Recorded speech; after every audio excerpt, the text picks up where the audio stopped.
Yes, so we have the governor, which reads the frequency deviation and provides a valve set point to the turbine. The turbine is given by the valve set point and gives a mechanical power, which together with the electrical power drive the swing equation for the generator itself, which eventually will give the speed deviation from the synchronous frequency and the power angle after integration.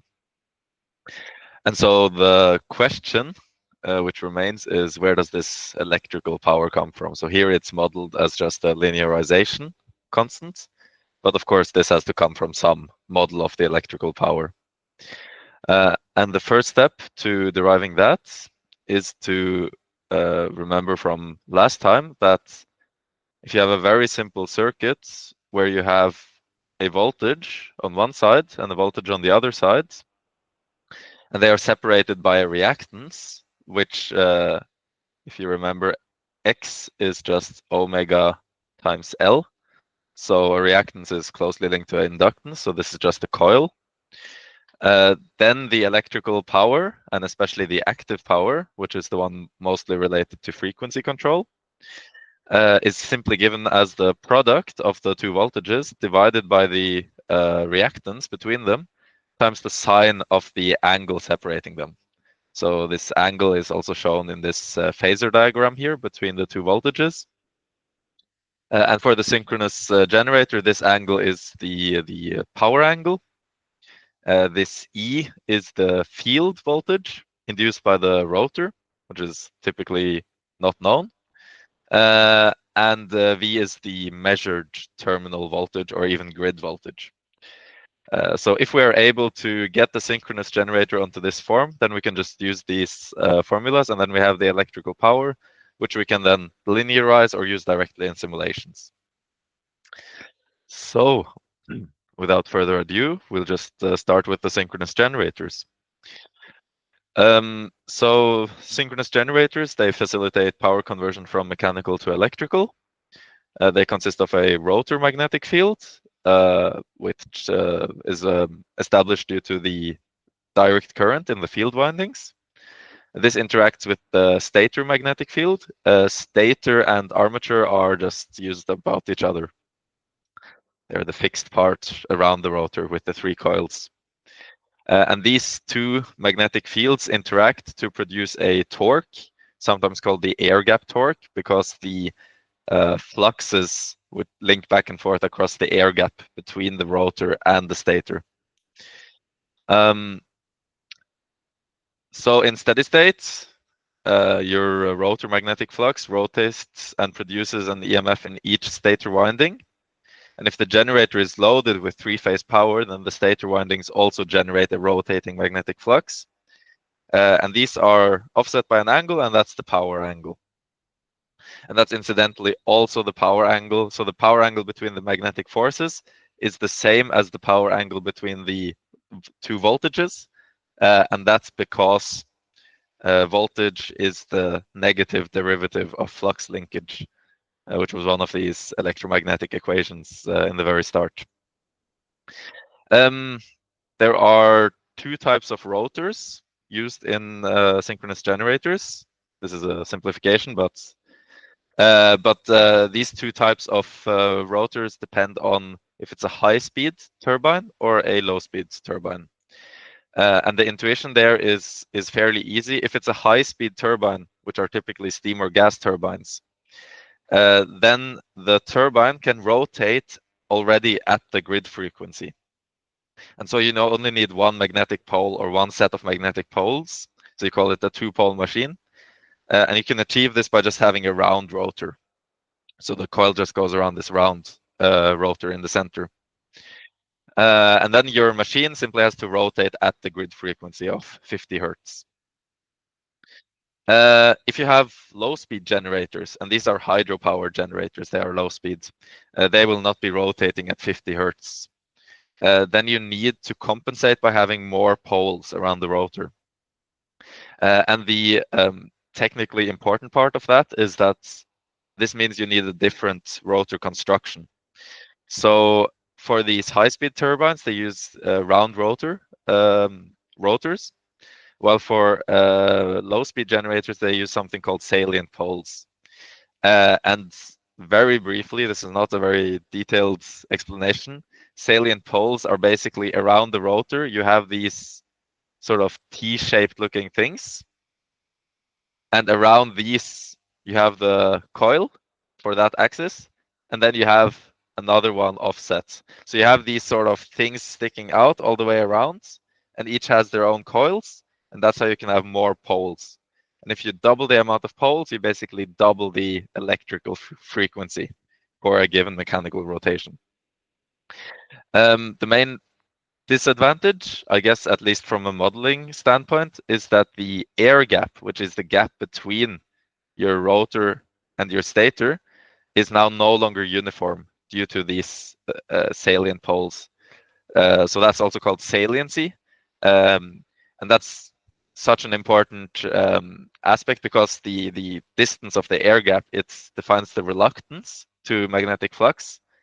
And as we saw in the very start, reluctance is inversely proportional to the flux, and hence also to the voltage itself. So the distance of this air gap is paramount in defining the size of the voltages and the electrical power. But before we do that, we will start with just the simple round rotor generator. So this again is also just the two pole structures. I don't personally understand these diagrams very well, but you can maybe identify here that you have a two pole, but it's salient because the air gap is not uniform. Whereas here, the air gap is uniform all the way around. So starting with one important concept is that in order for mathematical convenience, we usually define a D and a Q axis system in this rotating rotor to align with the rotor rotation. So the D axis aligns, if you look at the salient pole, it's easier to see. The D axis aligns with the rotor, and the Q axis lags or leads it by 90 degrees. Whether it lags or leads, that's a matter of convention, and it will affect the sign of some composition in the equations. But just know that they are at 90 degrees to each other. Okay. So starting with the round rotor generator, we'll just use these electromagnetic equations from the start in order to try to bring this synchronous generator onto the form so that we can use this power formula from this simple circuit here. So I skipped a bit too much. There we go. So your rotor, in the middle, it is a field winding with a current, and so you will get a magnetomotive force according to these equations, equal to simply the number of windings times the current. And its peak will be along the d-axis, because that's the way the coil is directed. This force generates a flux over the air gap, that's just given by the reluctance, and this flux eventually links with the stator winding. So there are three stator windings. They are separated by 120 degrees. So the three flux linkages also separate by 120 degrees. And then finally, by applying Faraday's law, there's a voltage induced in each phase. And this is all just due to the field voltage. The magnitude, so if you sort of sum this up, you will get a constant EMF. And this electromotive force, which is the induced voltage on one side of this simple voltage reactance voltage model, it is proportional. You can actually just tell by the components already that the amplitude is proportional to the frequency, and it's also proportional to the current. And it rotates with the grid frequency. So the last part makes sense. The rotor generates this force. So the faster the rotor, or when the rotor rotates, the force or the voltage rotates with it. The others are a bit more interesting. They basically tell you that you could adjust the voltage if you did voltage control, through adjusting the frequency. However, the frequency, usually there's other reasons to keep it constant. However, you can also adjust the voltage by adjusting the field current. And this is why, if we go to the introduction again, the voltage control system is typically through the excitation loop, because this field current here is directly proportional to the induced voltage. And then you have a different frequency control loop to maintain some desired frequency, but you wouldn't adjust the frequency in order to adjust the voltage. Okay, so that's just some contextualization. So pretty easy so far. The rotor just generates some voltages in the three stator links. But what if the armature is now loaded with three-phase power from before? So you get this opposing magnetic field. In each phase, you will have a current. So assume this current is just some magnitude, Im. It rotates, of course, with the same synchronous velocity. So that's sort of the assumption in the synchronous generator. And it will lag, typically, the field voltage by some angle lambda. So again, the magnetomotive force is just number of coils times current. And here you can see we have assumed it's the same number of coils in each phase of the stator. This is just some complex number addition and describing phase lags as phasors, so complex numbers with e to the j times the angle. But when you do that, you can sum these up, a bit similar to what was done with the amplitude here, but here with the entire phasor. And what you get is that the air gap magnetic force or armature reaction, MMF, it has several names.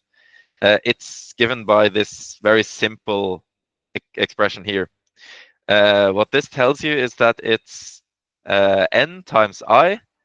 It rotates, so it's a constant amplitude, and it rotates with the synchronous frequency, and it lags the rotor EMF by an angle lambda. So basically, if we look at this small phasor diagram over here, you've got your field magnetomotive force, and that's directed along your d-axis because that's the direction of the rotor. And then your armature reaction lags that by an angle lambda. And so you get a resultant force in this synchronous generator, which is just the sum of these. And I guess one thing you can note is that this resultant force is going to be smaller than the initial induced force.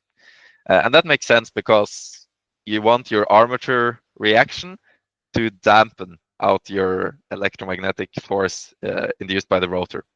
So these dampen each other. Okay, so moving on, we still don't have our synchronous generator on the desired form, which is a voltage, a reactance, and a voltage. But now we are close to getting there. So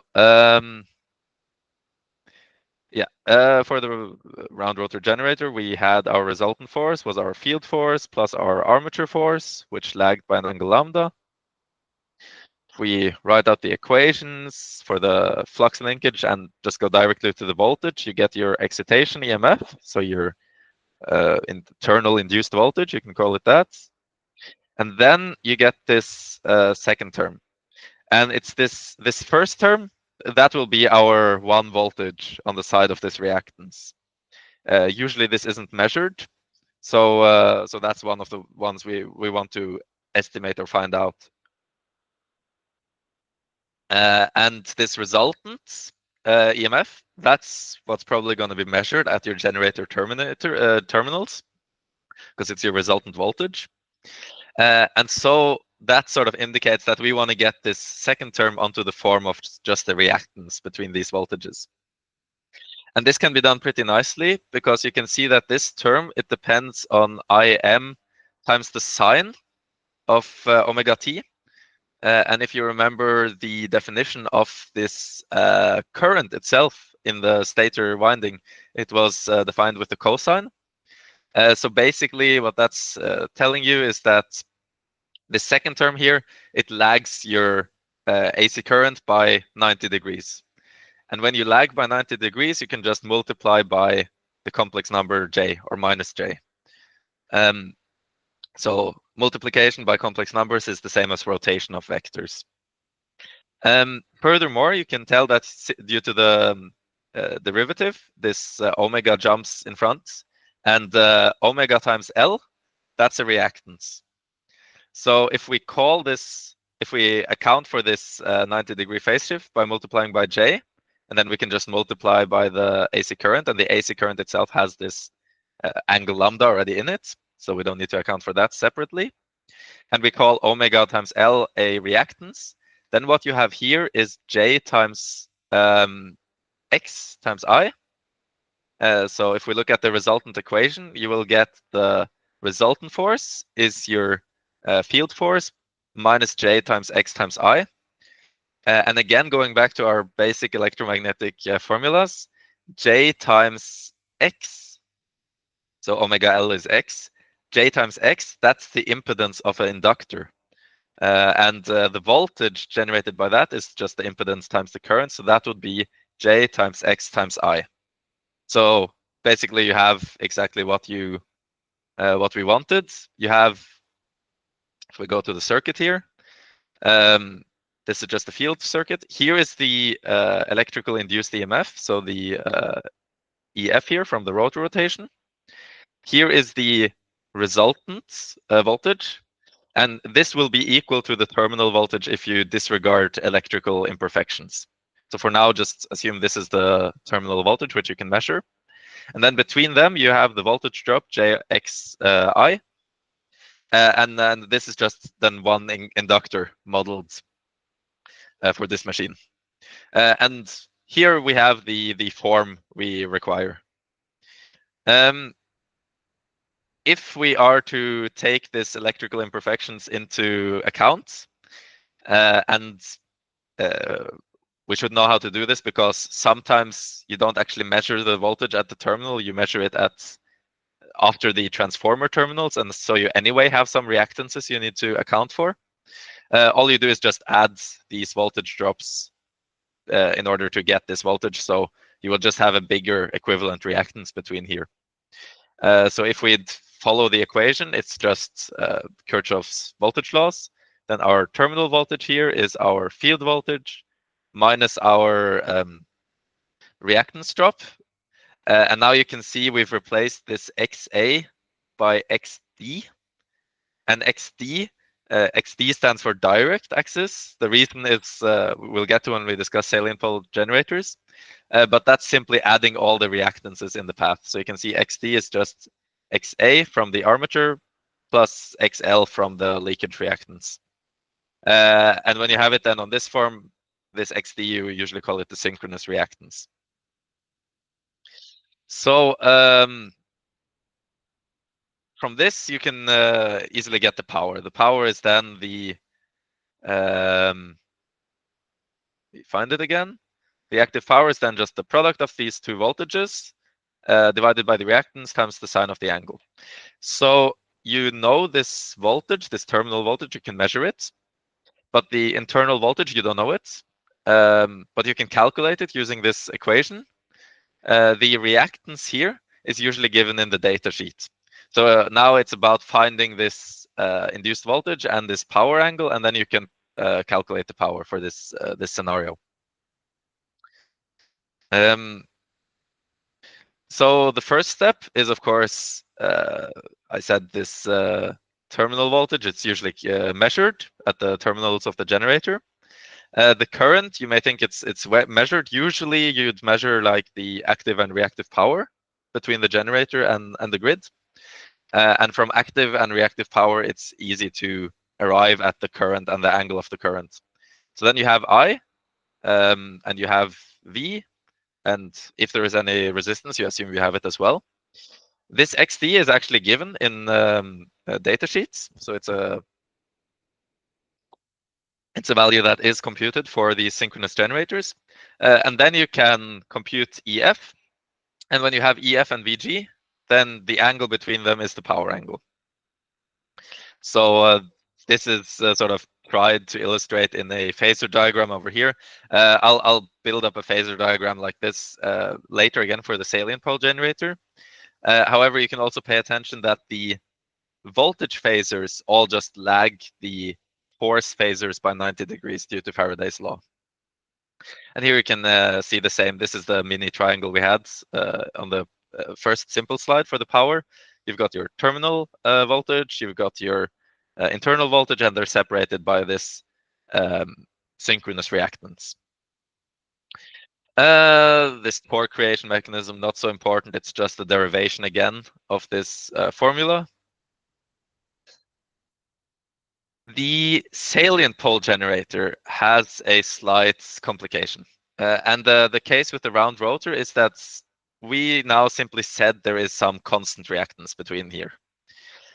But a reactance, if we go back to the basic equations, is just reactance is omega times L, and L is inversely proportional to the reluctance.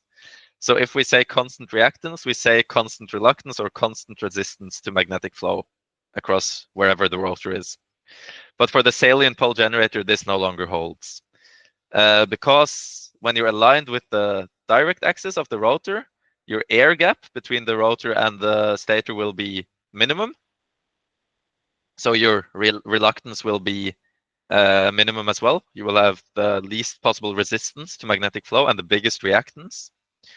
But in the q-axis, it will be the biggest air gap, and so you will have a bigger reluctance and hence a bigger resistance to magnetic flow when you're across this. So if you look at, for example, the flux linking to phase C here in this diagram, it will be less flux linking in this direction and a less voltage than, for example, in phase B, which is more in phase with the d-axis. And this is, of course, a time-varying phenomenon. It's not something which just steps. However, a nice first step for analysis is to decompose this armature force. So note also the field force. So from the rotor, that's still just in the d-axis. So that's not complicating anything. But for the armature force, what we do is we decompose it into one component which is along the q-axis and one component which is along the d-axis. And so we say we have one constant reactance for the d-axis, and this will be smaller, and we'll have one constant reactance for the q-axis, and it will be bigger. And then the equations are exactly the same. Your resultant force is your internal induced voltage plus your it's your forces along your d-axis plus your forces along your q-axis. Along your d-axis, you already have your internal induced force, or EMF, or MMF, and you have your decomposed armature force in the d-axis, and then you need to add your decomposed armature force in the q-axis. At the same time, when you have this dq coordinate system, you can decompose the current into the same coordinate system. And so you can, instead of just having one reactance, you now have two reactances, and they each see their own currents. And the way you can imagine this in a circuit is looking something like this. So you have your leakage reactance and terminal voltage, that's the same for both, but then you have some d-axis circuits with a d-axis transient, and this one has the internal induced voltage. And so the voltage is only along the d-axis, or the force generating it is only in the d-axis circuit, so that's why the force is only in this circuit. However, you can also notice that the force is actually called EQ, and that's because of this lagging 90 degrees of voltages to forces. And then on the d-axis, you don't have on the q-axis reactance, you don't have a specific force because there's no field in this direction, but you still have this reactance and this voltage drop over the reactance. And this is just a way you can think of or model this case here. Again, if you take into account the leakage reactance, you just sum this leakage reactance to the d and the q-axis components, and you get your synchronous reactance, xd, and your quadrature reactance, xq.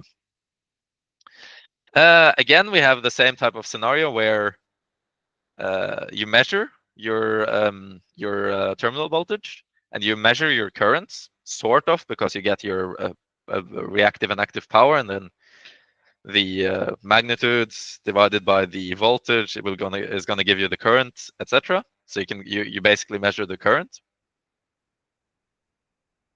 The data sheets will actually provide the reactances, so they will provide the d-axis and the q-axis reactances. So all that's left is the decomposition of the current into this d and q axis, and for this we need the power angle. So if we draw this as a phasor diagram, you have, so usually the real axis of these phasor diagrams is one of the phases of the stator EMF.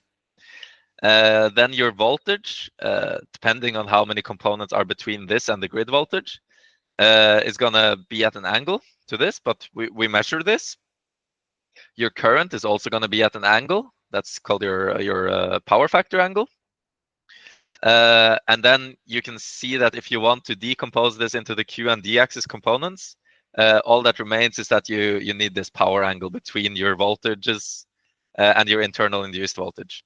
Because if you have this, then you know that IQ is just I magnitude times the cosine of phi plus the angle of the terminal voltage plus the power angle, and so on. And then you can compute everything you need to compute the power. Notice also again that the EF, the field voltage, is directed along the Q axis. So that's why this EF is sometimes just called EQ in the equations. Yeah, so the magnetic force is in direction with the Q axis, but where do you find this direction of the Q axis? Where do you find this power angle? And the trick there is to decompose this voltage expression for the circuit so that you have some components which are measured, and then these other components you don't necessarily know them, but you know they are directed along the Q axis. So if you compute this measured component, or combination of measured components, and you find the angle of this complex number, then you know that that's the angle of this Q axis with respect to your real, and then you can find this power angle simply. And that's the trick in finding the power angle for this salient pole generator. For the round rotor generator, it's much easier because you only have this one reactance, which is multiplied by the current. You don't have to do any decomposition into the power angle. So you can directly compute this internal force, and then you can just find the angle by taking the angle difference. While for the salient pole generator, you have to remember or know about this sort of hack to find it. Yeah, again, there's some about the torque creation mechanism in the salient pole machine. I'll skip straight to the power equations because they are basically using the formula we've already seen. And they, for the salient pole generator, they look almost the same as for the simple 2 voltages and a reactance case. However, since we now also have this Q-axis reactance going down in this other circuit, there is a second term. And what you can think about is that this first term is dominating, and the second term is called the reluctance power. And as you can see, it's only there if you have some saliency. So if you have a salient pole generator with also some quadrature axis reactance. This term, because if you also remember, I said this Q-axis reactance is bigger than the D-axis reactance. So this term is negative or opposing. It's out of phase with this one, so it sort of dampens this one out. And what you can think about it is if you look at the picture of the salient pole generator. Consider now you're in the case where this rotor is directly in phase with phase B. Here, the reluctance is minimal, so the magnetic flow flows pretty easily across here. But the rotor rotates, so it's moving away from this. But what it's seeing is that now this air gap is sort of increasing. The air gap to phase B is increasing. So the reluctance is increasing. And this opposing force or this opposing power, it's basically trying to resist this. So it's moving it back to the path of minimum reluctance. But it's a weak force. It will never manage to do that to oppose the main rotor rotation. And eventually will reach a new phase and start attracting to that. But it's almost like a magnet, which is sort of pulled back to the path of minimum reluctance. So that's how you can think of this reluctance power. Basically, we've achieved what we wanted to. We've achieved the expressions for the electrical power, active power in the synchronous generator. There are, of course, also equations for the reactive power, but that's not the focus now. But they depend on the same angles and everything, so they are not complicated to get. What I want to do now is just contextualize this within the typical grid system. So here is the not so simple simplified circuit for the salient pole generator with the terminal voltage, which we have seen already. XT and RT, they are the reactance and resistance of the transformer. So you always have a transformer, of course. And then before you sort of, at some point, you will link this with what you call an infinite grid. So the big out there grid, the Nordic power system or whatever, you just model that as a stiff voltage, and you say its frequency doesn't really change much. Your one single generator isn't going to affect that. And the nice thing about that is you usually use this voltage as your real reference. And so usually it will not be like this, that you just have some reactance and some resistance. Usually you have a set of lines and maybe some go through local loads and everything. However, you can set up a Thevenin equivalent. So you can model all sort of such simple RLC circuits as just a reactance and a resistor in series, or in essence a impedance in series, and then some equivalent Thevenin voltage. And if you can do that, then you can just apply the expressions by adding up all the reactances in the loop. So your synchronous reactance will just be your XD plus your XT plus your XS. And the same for your Q axis, and any resistance will just be the sum of the resistances. And your power angle will be the angle between your EF, so your internal voltage, that doesn't change, that's just on the side of the generator, and the whatever voltage is separated by all of these reactances. So there just has to be a match between the voltage you use and the reactances between this voltage and the internal EMF. And so you have it. You have your final salient pole phasor diagram. You have your this is your infinite grid voltage, so that's your real reference. Your terminal voltage is just at an angle to that. This is this hack I was talking about to find this Q-axis quantity just to find the power angle, but this is not important. This is just to find the power angle. Here is your D-axis path and your Q-axis path, and summing those up gives your internal induced voltage. And multiplying this one by this one times the sine of this angle divided by the reactances, and maybe you have this salient term that gives the electrical power. So we'll just finish this part by going back to our advanced models here, because we are a big step closer now. We at least understand what's this dXd, what's this xq, and what's this eq. There are two things which we have not accounted for. One thing is that these voltages are not just constant, like we did in the steady state analysis, where we just said, okay, there's some power flow from the generator to the system. This has some current, and then there's some reactance, and you plus that, and then you get this constant power for this constant voltage.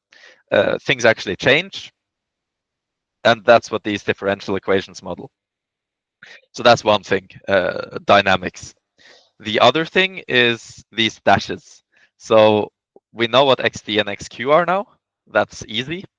But what are these XD dash and XD double dash and E dash and E double dash? What's all of this?